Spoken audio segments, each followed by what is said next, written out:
Watching on, as many of us were, look, at an interesting insight into voters, but also Scott Morrison's mindset, I thought. The attack, for example, the indirect one about Anthony Albanese doing the old "I'm getting fit for running for office" spiel and saying, oh, he won't even eat a nice Italian dessert anymore. Yeah, I guess there was an element of preoccupation with Albo last night. I mean, you've got to be a bit careful with the weight loss thing because people out there, see someone who's lost 16 kilograms as a sign of discipline. So it tends to be a positive attribute, personal attribute, to sort of lose weight and get a new suit and sharpen up. But at the same time, if there's too much emphasis on that and there's no substance underneath, I guess you can exploit it. I guess what Morrison was trying to say is, I'm the same bloke you elected last time.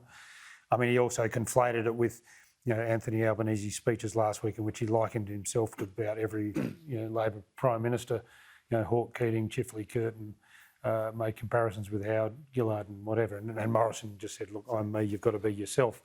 So I guess it was part of all that sort of spray. But yeah, who am I? And Albanese points to all these other people. Yes, sort of say. And the Prime Minister, I think he mentioned it about 4 or 5 times last night. He just, unprompted went back to that well. So they must think that's good for them to say that. We also heard him trying out this line, I'm sure we'll hear more, when he's asked about debt. Obviously, the debt's spiralled massively under the coalition, but he says, Labor would have spent $81 billion more if they were in power during COVID. Yeah, look, that's just one of these things. They've added up various promises Labor made or things they called for.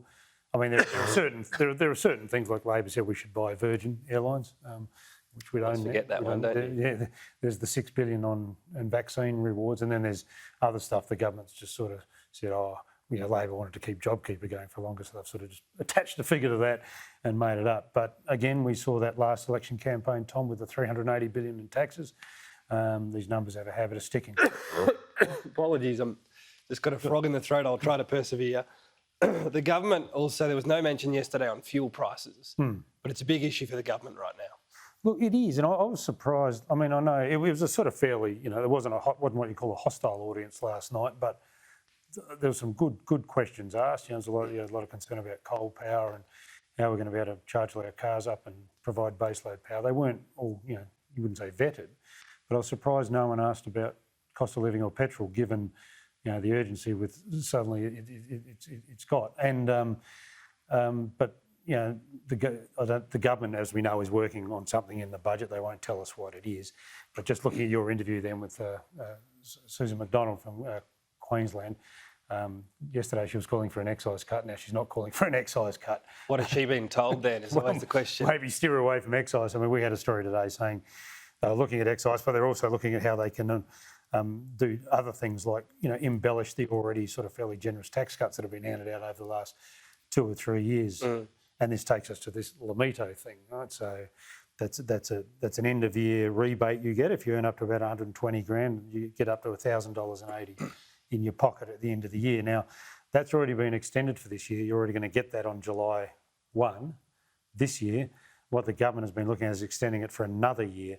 So you get that on July 1, 2023, which sort of isn't much use to you right now. So I suspect they're looking, Tom, at maybe not doing that anymore and maybe front-loading that money some other way as a cost of living gesture this side of the election. Yeah, because if you're going to say what changes on July 1 in terms of your petrol, you're going to be able to talk about dollars. Just finally, interesting story today about Labor community grants, an intriguing story about pledges they've made to spend money in Labor and marginal seats. This is a similar thing to essentially what Labor's criticised the coalition over. And what part of Labor's response was, we'll review all of this. So are the promises actually promises? Well, not really. I mean, they're contingent on a review. Oh, look, it just shows everyone does it, doesn't it? They all give money to seats on the, largely on the basis of the ones you need to win.